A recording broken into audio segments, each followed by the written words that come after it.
درود، حال شما چطوره؟ امیدوارم که حال شما عالی باشه. دمتون گرم که روی این ویدیو کلیک کردید و خوش اومدید به چنل پریفان میوزیک. چنل خودتون عزیزان، درودهای بیکران بر نگاههای مهربونتون. قراره بازم با فرهمند جان این بار یه آهنگ متفاوت ملی، میهنی، ارتشی، نظامی بریم و کیف کنیم و دقایقی بشنویم. شما هم نظراتتون رو برای ما کامنت بفرمایید. دمتون گرم. حاضرید؟ بدون معطلی میریم و شروع میکنیم. بی صبرانه ممنون از حمایتاتون. با عشق گوش میدیم. این عشقه با اون عشقه نه، یه فرقایی داره، ولی هر دو عشقه. یعنی شما عشق ژنرال ها. آره چه اسمی.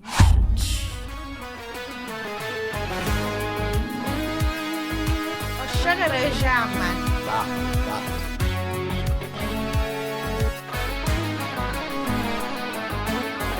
گنرال ها گنرال ها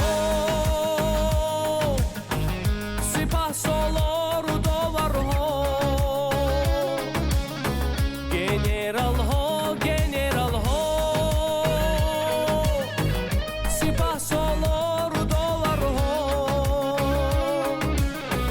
گنرال های آسایش گنرال های صلح ما گنرال های آسایش گنرال های صلح ما.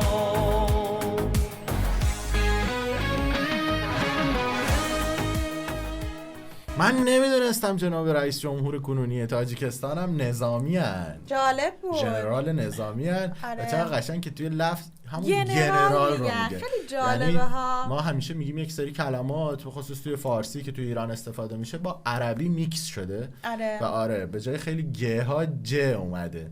یعنی شاید اینم از اونها باشه. میتونه باشه. جالب شد. و چقدر دقت دارن مردم توی مثلا تاجیکستان. فارسی که می نویسیم توی ایران جنرال یا جنرال رو ژنرال می نویسیم. آره دیگه، ما اصلا کلا فارسی ایرانی رو ژ می نویسیم. آره ژنرال که اصلا عرب ها ندارنش. آره. ژ رو میگفتن گ و چه و پ و ژ رو ندارن. ولی آره بعضی از جاها داره. آره جالبه. ولی جنرال ها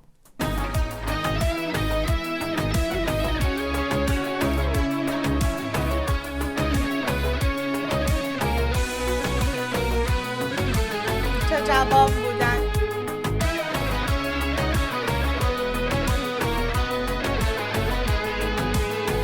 سر کتفی شما ستاره مردی درخشان است در این عصر که تیر و تو چون بازی چرزان است در این عصر که تیر و تو چون بازی چرزان است نگاه چشمی هوشیاری شما دنیای ارمان است دنیای ارمان است نگاه چشمی هوشیاری شما دنیای ارمان است دنیای ارمان است گنرال ها گنرال ها سپاه سالار و داورها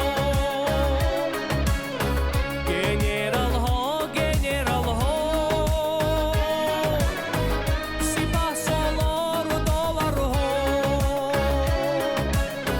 گنرال های آسایش گنرال های صلح ما. جنرال های صلح ما. خیلی قشنگه کار فرهمند جان که مثلا یک صدایی دارن، یک هنری دارن و میان انقدر قدردانی میکنن برای کشورشون، برای عزیزانی که توی این کشور زحمت کشیدن. آره توی تاجیکستان قدردانی میکنه. الان موج میزنه، قدردانی میکنه و چقدر واقعا حالا برخلاف اون میگه عصر توی عصری که عصر مثلا توپ و تانکه، ولی از اون بابتش داره نگاه میکنه که اینا حافظان صلحن. آره. اینها حافظان مرز و بومن و این نوع نگاه شاعر خیلی قشنگه. به این بخشش ستاره های سرشونه شما از مردانگیتون هست. آره. از ارزشمندیه. خیلی قشنگه شعره روی این کشف خیلی قشنگه. حالا یه نکته دیگه به ذهنم رسید، حالا آخر ویدیو میگم که توی این آهنگ مستوره، پنهانه، ولی هست، قشنگه.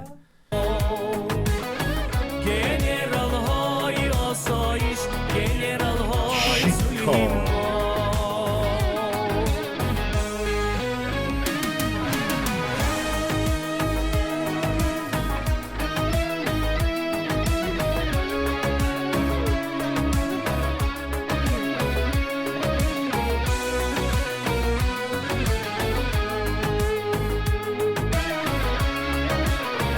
یه تصاویر خوب قدیمی هم پیدا کردم. زیاده از همه خورد و کلانی اصلی به سامان شما از دودی مرگالود و ننگی جان بزاره شما از دودی مرگالود و ننگی جان بزاره رهی جنگ را باید باست نگذاره رهی جنگ را باید باست نگذاره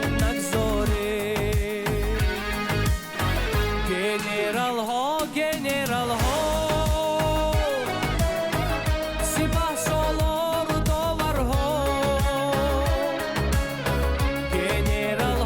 گنرال ها سپاه سالار و داورها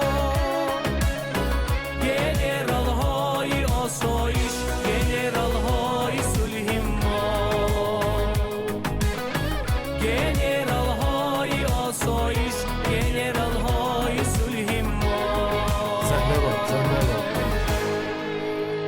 چقدر زیبا و چقدر هم خوش‌تیپن. آره نه؟ همه شیک، همه تر و تمیز، اصلا لباس ها اتو میبینیشون یه کشیده چه. اباحتی دارن. ژنرال ها واقعا همین شکلی هن. یعنی آره. باید همین شکل باشن، یعنی عشق خاک باشن، عشق اقتداری میهن باشن، دارن انگار. چون آفرین انگار صف اول کشورن در واقع برای نه نمایش آخرش. دیدی تو شعر باز خیلی اشاره کرد و نمادهای صلح مثل اون کبوتر، مثل اون دست، آفرین. مثل اینها رو نشون داد. گفت نه اینکه برای جنگ افروزی باشید، برای اینکه فکر صلحید و جلوی این مشکلات رو میگیرید ما ازتون قدردانیم. خیلی قشنگ. و میخواستم بگم اون نظامی ها، اون چیزی که اونجا یادم اومد، بله.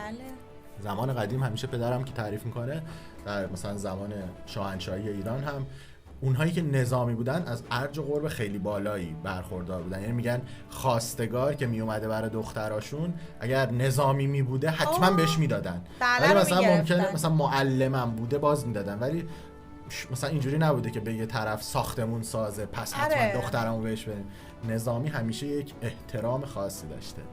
جایگاهشون خیلی بالا بوده، نه اینکه حالا مثلا درآمد و پول و اینها. آفرین اعتبار بوده آره دیگه. اعتبار و بوده. این چقدر جنرال قشنگ. های صلح شما زنده باد، زنده باد تاجیکستان زیبا و امیدوارم که با ما همراه بوده باشید. و مرسی از فرهمند جان که حسابی لذت بردیم از صداشون و شعرم که موزیک فوق حماسی العاده و بود. اون گیتار الکتریک توش هم که من عشق می‌کردم باش. آره اینجوری هست. چرا یهو استاپ می‌کنی؟ بله. قربون شکل ماهتون بشم، ماچ به کله هاتون تا یه به موزیک امید دیگه. دیدارتون. خدا نگهدار.